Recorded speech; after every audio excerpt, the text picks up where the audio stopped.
Some fandoms can be incredibly toxic, while others can be incredibly wholesome.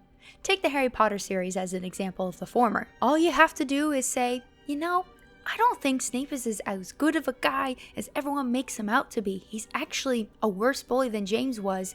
And suddenly people are like, you're terrible, you're horrible, you don't understand the books. Rather than the appropriate reaction, which is, I disagree with your assessment. Then you have the Zelda community, which is an example of the latter, the good community, where you could full on say, I think the Gorons are completely annoying. I just really don't like when they show up in games. And most likely people might say, wow, I love the Gorons, I think they're hilarious, but you know what, you're entitled to your opinion. We both love Zelda games anyway. But where does the Hunger Games fandom fall into? Well, people certainly have a lot of opinions, and some very unpopular ones at that, including myself. And today, we are going to be roasting several of them.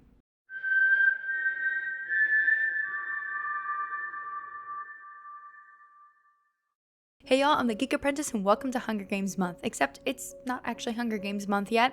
That's November, but I started in October this year, already having released 2 videos and a reaction, but I have been doing those for a while. I have an unpopular opinions video concerning Hunger Games, but I'm not sure I ever did a video asking what y'all's unpopular opinions were, and if I did, I completely forgot about it. But several days ago, I posted on both my Instagram as well as my YouTube community tab asking for those unpopular opinions, and y'all delivered. In fact, a few days ago, I was on the phone with my mom and I happened to be skimming through them. I didn't read all of them, but wow, she and I were roasting y'all hardcore. Now look, it's not like I don't have unpopular opinions myself. I did flat out ask for unpopular opinions and y'all delivered. I thank you very much.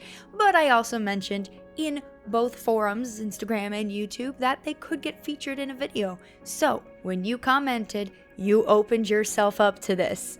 Be fully aware of that. And it's not all of them either. There were some I definitely agreed with, others that I disagreed but understood where they were coming from, and then yes, there were the ones that are gonna be on the fire today. But it's all in good fun, okay? Even if I'm 100% roasting you, it's all in good fun. Then again, it's the internet, so people get triggered pretty easily. Scorn, don't know how to pronounce that, says, Coin is not an older Lucy Gray, but I believe there is a connection somewhere with Coin and Snow, and I need to know what it is.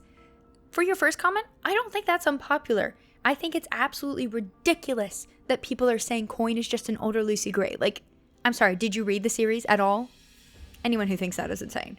It's not even like, a weird, outlandish theory. It's just a completely unfounded one. It makes zero sense in context of the books. But thinking that there's a connection between Coin and Snow, I guess that is an unpopular opinion. I don't agree with it, but I could see where you're coming from. Romans 5:8 Gospel says, Snow should have known the quarter quell would have led to what it did ultimately. There were 5,000 ways that he could have calmed both the districts without upsetting the capital, even as simple as forcing Katniss and Peeta to live in the capital and never be allowed to visit the districts again. I see where you're coming from, but I don't think it's as simple as you're making it sound. Saying that there's 5,000 ways that he could have prevented this, well, the thing is his ego got the better of him, which, yeah, is true.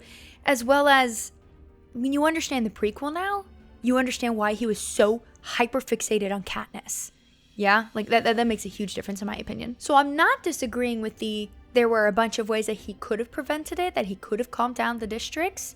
What I am disagreeing with, Snow should have known. Snow's arrogant, and yes, he's a lot older by this point, and I guess in a sense should know better. I guess I half agree, half disagree. That's not a bad one. Alright, Lucky, you're getting off simple right now. Fancy Rock says, I don't really like the Plutarch plotting with Snow shtick in the second movie, especially the implication of him coming up with the idea of faking the quarter quell idea. It was said in the books that he didn't know that would happen, even though I understand that this was just for the movie purpose and is not really that big of a deal. It still bothers me a bit. I can sympathize with that. It didn't bother me too much. I think what would have bothered me is if they had kept in that deleted scene where he actually goes and changes it. Of course, it's still implied that that's what happened. I actually personally really like having those scenes since we can't make the movie purely from Katniss's perspective, but I know that's not purely what you're talking about. You're talking about the implication that he was in on it. I guess I don't have much to argue with on this. I just feel differently. I don't mind it. I didn't see anything bad with it, but I definitely understand where you're coming from. Now we're starting to get a little bit tougher. KMXC17 says Joanna Mason was a jerk to Katniss without having that good of a reason. I understand the resentment that Katniss had her family while Joanna did it. You literally just gave the reason. But it's not like Katniss did something personal to Joanna that warrants her harsher behavior and attitude. Do you know Joanna Mason? Like, did we watch the same series, read the same series? Because, you know, I'm curious if you've read the books. Because if you haven't read the books, I understand where this perspective is coming from. If you have read the books, it makes no sense. Because they're actually incredibly good friends. I mean, hasn't everyone had that friend that kind of comes across a little jerk-ish, but you know they don't mean it? I mean, she's a jerk to everyone. I'm not really justifying it. I don't think I could tolerate someone like that for that long. But she has moments, even in the film, where she gets a little softer, you know? And she definitely sympathizes with Katniss and wants her to do better. And she says flat out, like, of course I can't be the Mockingjay. Just because I'm tough, like, they're not afraid of me. You know, they are afraid of you. You have something that I don't. So yes, she does have resentment, which is not a great reason, but it is a reason.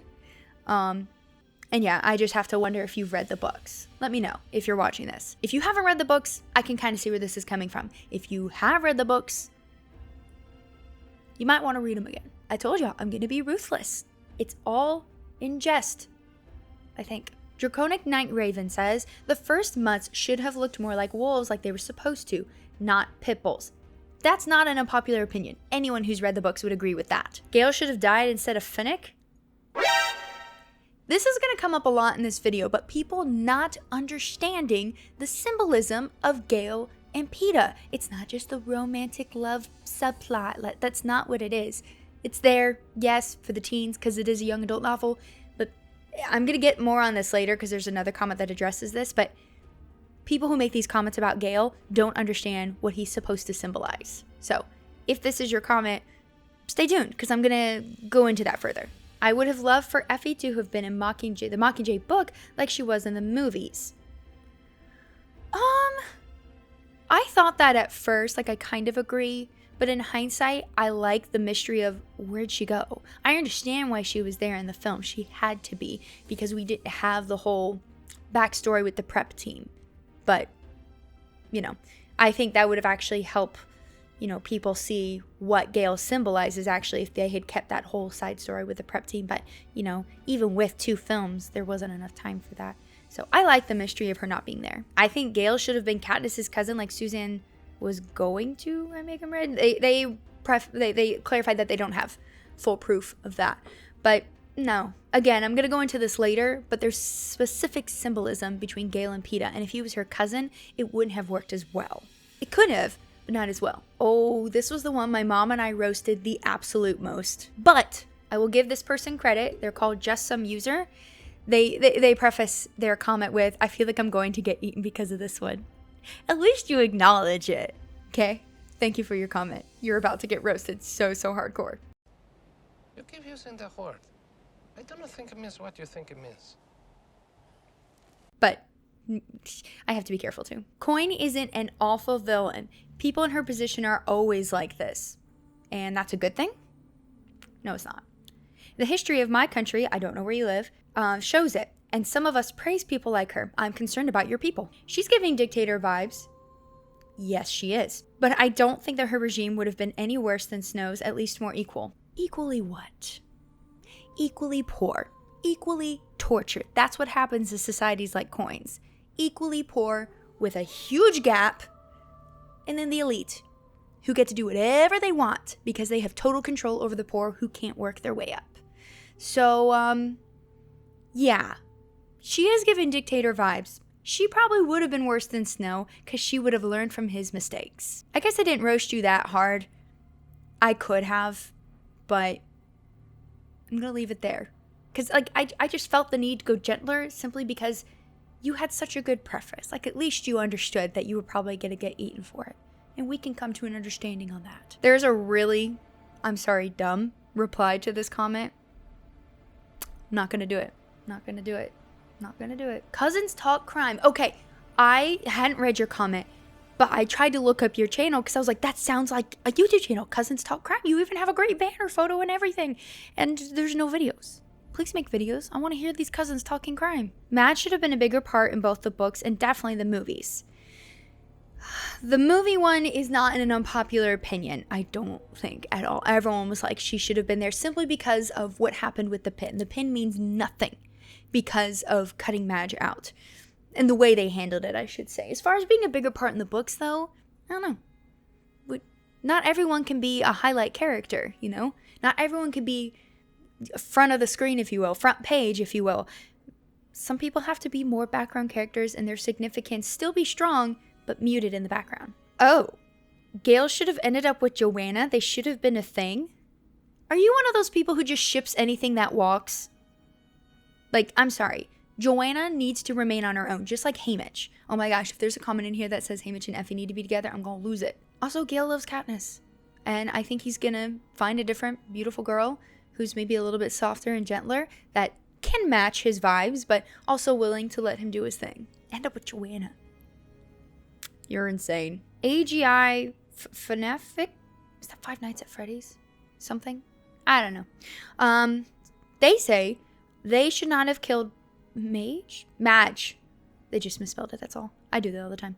And they shouldn't have made Katniss give the Mockingjay pin to Prim and then give it back to her. It totally loses the meaning. That's not unpopular. Why are people posting popular opinions? That makes no sense. As far as not killing Madge, I'm assuming you're referring to Mockingjay when we find out that she was killed at the end of Catching Fire. I disagree. You can't protect everyone. People have to die. Like that, it's a war, for crying out loud, and you have to hurt your protagonist. That's part of how it goes. Anze, did I say that right? I'm so sorry. An authoritarian government wouldn't flinch at having 0 survivors instead of an unexpected one to their royal battle royale. After the first book, Katniss would have been a trivia answer. Did you read the books? Heck, did you watch the movies? I'm guessing you didn't. Here's why. You're right. An authoritarian government wouldn't have allowed that. Seneca Crane was a game maker. Yes, he's part of that regime, he's part of that government, but to him, he had a single track mind, which was, we've got to keep the games good. We've got to keep the people in the Capitol happy with the games. And in that moment, he was panicking. He was freaking panicking because he's like, oh my gosh, they're gonna both die. We can't have 0 survivors. The Capitol will be in an uproar. We can't do this. So he made a split decision. Yes, they can both live. So that's point number 1. Seneca Crane is not a government official. He does help it, but he's a game maker, and that was his focus. Part 2. Remember the conversation between Snow and Katniss in Catching Fire, where he says, if Seneca Crane had had any brains at all, he would have blown you to bits. And they could have easily blamed it on a rogue bomb or something, which is probably what you're getting at. But guess who wasn't in charge of the games? Snow. So guess who had a tighter handle on the games the next time around? Snow. He made the mistake of trusting Seneca Crane. He liked him, but he made a terrible decision in that moment in Snow's eyes. So you're right, but you're also wrong. I don't know if that makes sense. I've been in your position though. Don't take it personally. The reply back to this is very smart if you want to find it and read it. Pretzel Power, that's a great name. Oh. Well, that didn't last long. I don't ship Everlark. Doesn't matter who you ship. The author put them together, so get over it. I don't necessarily ship her with anyone. You're one of those. I think she should have ended up single but friends with both of them. No. Her ending up with Peeta kind of defeated a major side plot of Catching Fire where they agreed to be friends. She can never move on from the games with either of them because Gale doesn't understand the value of human life. Yeah, that's not totally wrong. And Peeta will always be her symbol of the games and the Capitol. No, he's not. No, he's not. I think her being friends with both of them would show her bridge between worlds of before and after the games. Peeta is not a symbol of the games and the Capitol. Did you read the books? I'm gonna say that line a lot. Did you read the books? She literally says, he's my dandelion in the spring. She saw the dandelion blooming right after he gave her the bread. That is a huge thing, and she says it at the end of Mockingjay. He is the symbol of hope in her life in more ways than one. And this is where I guess I'll start talking about the whole Peeta and Gale thing. they are symbols. I have a whole video about this. I could probably do it better now. It probably wasn't as good. I don't know how old it is, but you can see it here about what they symbolize. Gale symbolizes the very black and white nature about war, about nope, just they're all gone. I hate all of them and I want them gone. Whereas Peeta offers nuance. I mean, he says it before the first games when Katniss says, oh, you won't kill anyone? And he goes, no, I'm sure I will if the time comes. It's just, I want there to be a better way. Peeta offers the nuance, which is what Katniss needed, and because of her time in the capital, like, I'm sorry, if Gale had dissed Cinna, Katniss would have lost her mind, because he's clearly not like everyone else in the capital. He doesn't have that strict capital mindset. And then you have the whole prep team situation in Mockingjay, where that's a big fight between Gale and Katniss, where he's like, I don't care, they're all capital. And she's like, you don't understand, they're pets, they're idiots, they don't understand at all. That doesn't make what they're doing right, but you're not seeing the nuance here. You know, in the whole situation with the nut in District 2. So, my recommendation, reread the books and try to understand why Susan Collins had her end up with Peeta, because she made the choice for nuance and a chance for peace outside of just brutally murdering everyone. Not saying Gale's completely wrong, I understand his mindset. But saying that Peeta represents the capital, Katniss herself says in the book otherwise. So I recommend giving them a reread. Or read it all. Maybe you haven't read them. I don't know. But your name is great. Pretzel power for the win. Sammy says, I personally found the situation with Joanna very frustrating. In the books, she has a great story and development and is a good friend to Katniss. To whoever said Joanna was terrible earlier, I agree with that statement. In the movies, however, she seems almost hateful and full of resent. I mean, you're not totally wrong, but, you know, they can't fit everything in there. If they had been able to fit that whole side story about them training together, and we could have seen how she was tortured in the Capitol, the whole waterboarding thing, I think it was water and electrocution, actually, you know, people probably would have had more sympathy for her. What I like to do when I watch movies that I've read the books for is just keep the books in mind as if that's a part of the movie as best as I can, because then I'm like, well, I know who Joanna really is, but they can only fit so much. And if you've only seen the films, yeah, maybe you feel that way. Not you specifically, you clearly said you read the book. Quite opposite to the question, however, I find it very annoying that people think Mockingjay moves so fast. It would have been fast for Katniss, and she is the narrator. So yeah, that is an unpopular opinion, but one I heavily agree with. It did not move too fast. Or it did move fast, but it makes sense that it moved fast. I definitely agree with that. Puppy Potter, that's also a great name. Please have an equally good comment. But then again, I asked for these. I don't know if this is unpopular, but Effie should have been in the third book, and she and Haymitch should have been a thing. You disappointed me! Puppy Potter. No, they shouldn't have. Haymitch, do you know his backstory? He needs to be alone. He needs to be alone. If you haven't read the books, that's a problem. Oh no, you have read the books. You have read the books and you still think that way. That's weird. Also, I know this isn't unpopular, but Madge was done dirty in the movies. I don't know what else they could have done, though. You know, I really don't, because she has a whole backstory in Catching Fire with her mom and her aunt, and Gale, the whole thing with getting the shot from her mom who has migraines to help Gale with his pain, and then, yeah, it would have been too much, so I kind of understand it. But, you know, it's hard when you've read the books, but no. I've already addressed the whole her being in the third book thing, which isn't an unpopular opinion. Most people feel that way. I just don't. And no, Haymitch needs to be alone. Dominique Davis says that they think the deaths of the Squad 451 members in the Mockingjay movie were almost pointless. In the books, we let each character's death hang, even if it was just for a brief moment. In the movie, it goes so fast. I forgot/didn't realize that so-and-so was even missing. I know it's a movie, and movies are faster paced than the books. You just answered your own question or opinion, if you will. But honestly, didn't really care/get affected by anyone's death from the Squad. I remember reading the books when Boggs died, and I was literally shocked and dismayed. Watching the movie, oh, he died, bummer, I guess. You would think if you've read the books, then when you see that in the movie, it still affects you. Is that just a me thing? But I don't have much to say because you literally said my response, which is movies move faster. And these books, especially Mockingjay, already moved fast, so get over it. I think they meant something because I read the books. So did you. So they should have meant something. I don't know. Interesting. This guy has the same name as my grandfather, Roderick. Oh, nope, this was one of the people my mom and I so heavily roasted. Hope you're ready. The whole series could have been more loved if it wasn't for the fake romance subplot.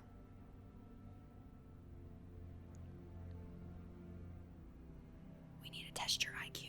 It was released back when both You Know What series were on their peak, and this made the romance take almost all the attention, which made a whole additional group of possible fans step away without even giving it a chance. The last statement might be partially true, but do you understand these are young adult novels? Teenagers read them. What are teenagers interested in?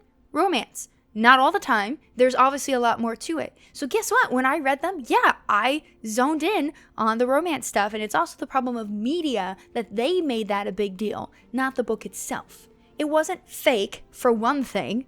Peeta loved Katniss, Gale loved Katniss, and at the end, Katniss chooses Peeta. She realizes that's what she needs, and she does love both in varying ways. So it's not fake. That's a dumb statement. And the book isn't focused on that. It's not. Like, I've read it every year since I was 17 years old, and I'm 28 now. I learn something new every time I read it, and I get more and more focused on the other parts. So, no, that's not the main part of it, but it is also, as I mentioned earlier, symbolism for how she views war and how she views life based on who she chooses. Whom she chooses. Whom? Because the answer would be him. I'm getting better with my grammar. So no, it's not fake. And no, it wouldn't have been better without it because the whole book would have fallen to pieces. So, roasted. But you have a good first name. Snippy had a few, but this is one of theirs. Lucy Gray isn't so innocent. Yes and also no. She's not just a victim. At least you acknowledge that she is a victim of something. Some part inside me believes that ahead she manipulated Snow in her own way. That is true because she wanted to survive. I don't think it was mean like Snow does. I think in the beginning she definitely was stringing him along to try and survive. Yeah. Later in the book, she fell for him, but to a degree. Oh no, she fell for him. Snow did not. His was fake. He can only mirror empathy. He doesn't actually feel it. I think Pierre's driven Snow was genuine. Yeah, it was. But she's no dummy. That's also true. As she fit the pieces together about the mayor's daughter and Sejanus, she took him into the woods on purpose. So in my opinion, I don't think Lucy Gray is the sweet, innocent girl who was heartbroken. I think she was also very manipulative. She's not manipulative. There's a gentler word for it. Like, she's smart. She's crafting. She's cunning. Snow is manipulative. The negative term, manipulation. I don't think she knew going into the woods. And you see it in the book, even though it's from Snow's perspective. He starts stumbling while they're walking in the woods. And then she makes her getaway. She finds a moment to get away. I don't think she knew until then. There's no way she brought him in there on purpose. She's a lot more innocent than you're making her out to be. And also, you have to remember, you're reading it from Snow's perspective. You have to remember throughout the prequel to take yourself out of his head because he's messed up. He's really messed up. He's a narcissist. I believe a covert narcissist specifically. And I personally believe also a psychopath. Not sociopath, psychopath, because he's more manipulative and cunning and under the radar. So because it's from his perspective, again, you just have to get your mind out of his head because that's where you stay most of the book. So of course you're going to want to sympathize with him. And it's okay to sympathize with him with some things. He had a rough childhood. Terrible. But yeah, I think I've made my point and why I disagree. Thank you for your comment. Kirar? Not sure if this is actually unpopular, but the movies made Gale way more attractive than the books described. That's pure opinion. I don't know. I don't know if he's more attractive than the books described. I don't have a counter to that. I guess I just think differently. That's an interesting opinion. I think that is unpopular. I don't know. I'm kind of stumped. You stumped me. Good comment. Lena. She's a patron. Thank you, Lena. The movies should have had more violence. Yes. Not usually my thing, but I just rewatched the whole trilogy, and a lot of the intensity and just sheer shock of the games, that's really hard to say, is really missing. Especially with the first movie, the stakes seem a lot lower than they are in the books. Yeah.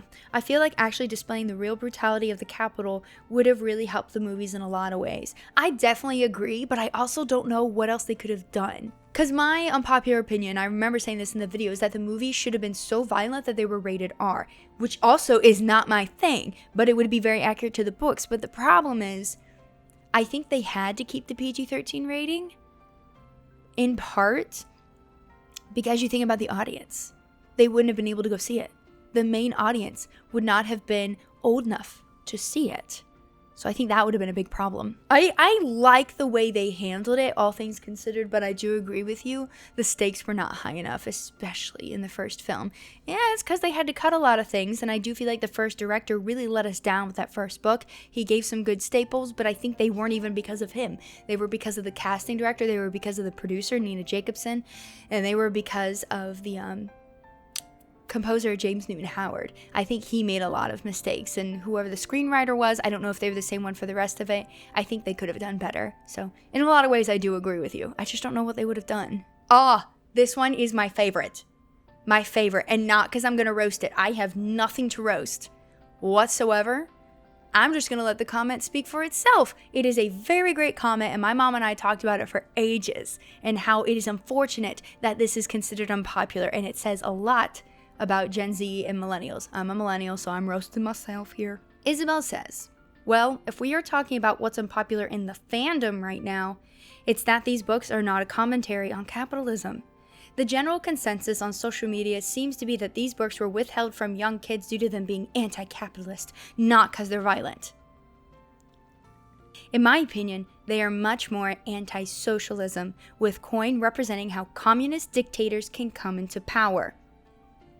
The end of Mockingjay is very similar to the ending of Animal Farm, except in Mockingjay, Katniss shoots the pigs instead of letting them get power. This analogy tends to send the majority of the fandom into a meltdown, which I find slightly concerning.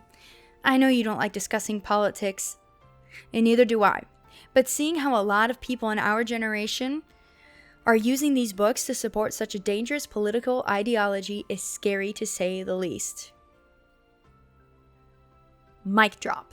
Another comment from Snippy. Finnick didn't need to be killed off / his death was too short. I know it's the pacing of the book and all, but it feels like everyone moves on too quickly. My counter would be, yeah, it's the pacing of the book. I don't see the problem with it. It's sad, but it's supposed to be. Dr. Gall is more evil than any other character in the book. She kills without mercy and has fun torturing people. She is so scary. I think in many ways, yes, she is more evil because she puts it on display. But in a sense, I would still say Snow or Coin are more evil because they try to hide it. And Dr. Gall's probably more evil, but Snow and Coin are scarier, in my opinion. But I know what you're saying, though. Their third one, their big one, but I think I actually agree with parts of it. Gale isn't bad. Sure, he created the bomb that killed Prim, but he didn't know it'd be used on her. The intentions of the bomb were bad, but it's war.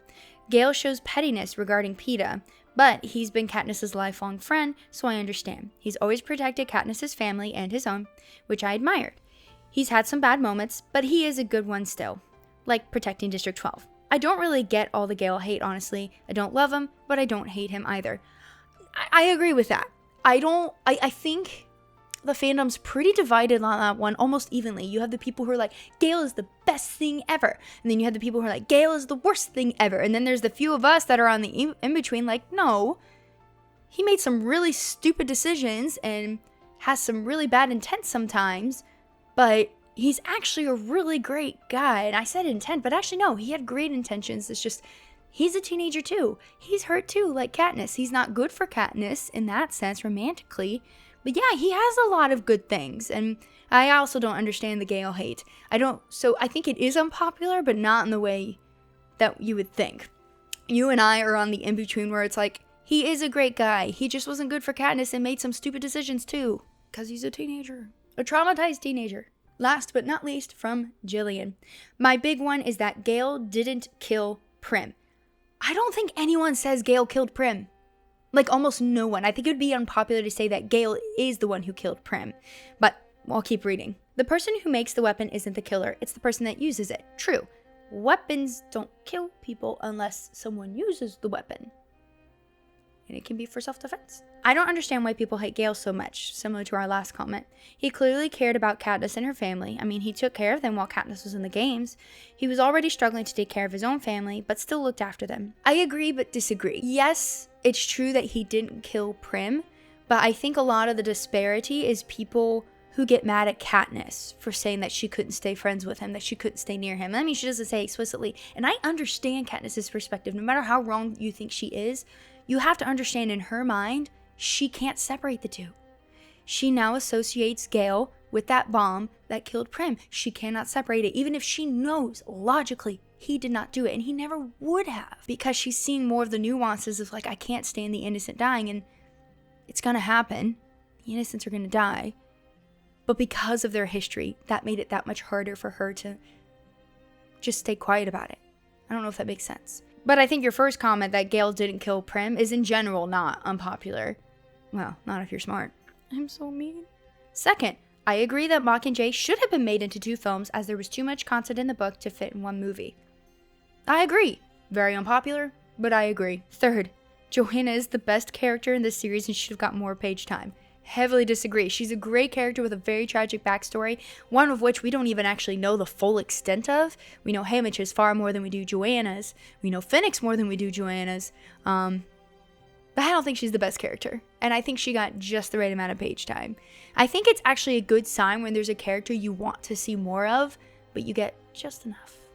Just a certain amount. Because not everyone can be a main character. I mentioned that earlier, but anyway. Well, there you have it. There was me reading y'all's unpopular opinions, some of which I did agree with, many of which I was like, oh, no, I see where you're coming from, and many of which, yes, I did totally roast.